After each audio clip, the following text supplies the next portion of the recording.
இன்றைக்கி சிம்பிளாக ஒரு மூக்கீரை சூப் பார்க்கலாம். சூப்புக்கு வந்து நம்ம நார்மலாக வைக்கிற மாதிரி நிறைய ஸ்பைசஸ் ஐட்டம் போட்டு வைக்கணும் அப்படி இல்லை. சிம்பிளாக இப்படி வச்சாவே போதும்.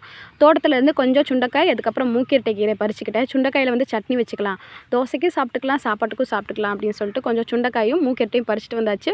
மூக்கீரையை வந்து சுத்தம் பண்ணிவிட்டேன். கொஞ்சம் கீழே படர்ந்து இருந்தனால, மண் இருந்தனால ஒரு 4-5 தடவை கழுவிட்டேன்.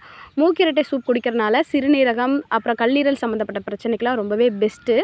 வடச்சட்டியில் வந்து ஒரு 2 டம்ளர் போல் தண்ணி ஊற்றி வச்சாச்சு. அது கொஞ்சம் சூடாகி அந்த பபிள்ஸ் வர மாதிரி இருக்கும் இல்லைங்க, அந்த டைமில் கழுவி சுத்தம் பண்ண மூக்கீரை கீரையை போட்டாச்சு. இது ஒரு கைப்பிடி அளவுக்கு தான் இருக்கும் இந்த கீரை.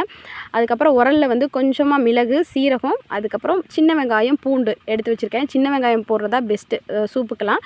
அதையும் ஒன்றா போட்டு தட்டி அதை அப்படியே வந்து கொஞ்சம் கீரை கொதிச்சதுன்னே உள்ளே போட்டுட்டு நல்லா ஒரு கிளறி விட்டுடலாம். இந்த கீரை சூப் மட்டும் இல்லை, முருங்கைக்கீரை சூப்பும் நான் இப்படி தான் வைப்பேன். ரொம்ப அதிகமாக இந்த பட்டை, சோம்பு, தக்காளி அந்த மாதிரிலாம் போட மாட்டேன். எப்போயுமே இந்த மிளகு, சீரகம், பூண்டு, இந்த சின்ன வெங்காயம் இந்த மாதிரி தான் போடுவேன். இது நல்லா கொதிச்சு வந்தோடனே கொஞ்சம் தேவையான அளவு உப்பு போட்டுக்கலாம். உப்பு போட்டுட்டு இதை வாரத்துக்கு எத்தனை தடவை சாப்பிடும் அப்படின்னா, வாரத்துக்கு ஒரு 3 தடவை 2 தடவை இந்த மாதிரி எடுத்துக்கலாம். இதை கலவைக்கீரை மாதிரியும் சமைச்சு சாப்பிட்லாம், பொரியல் மாதிரியும் செஞ்சு சாப்பிட்லாம். சில கீரை வகைகள் வந்து கலவைக்கீரை மாதிரி மட்டும்தான் சாப்பிட முடியும். அந்த மாதிரி கீரைகளை வந்து நம்ம கலவைக்கீரையாக தான் சாப்பிட்ணும். மூக்கீரை கீரை எப்படி இருக்கும் அப்படின்னு சொல்லிட்டும் சில பேர் கேட்பீங்க. அதை பற்றியும் நம்மளோட சேனலில் வீடியோ போட்டிருக்கேன்.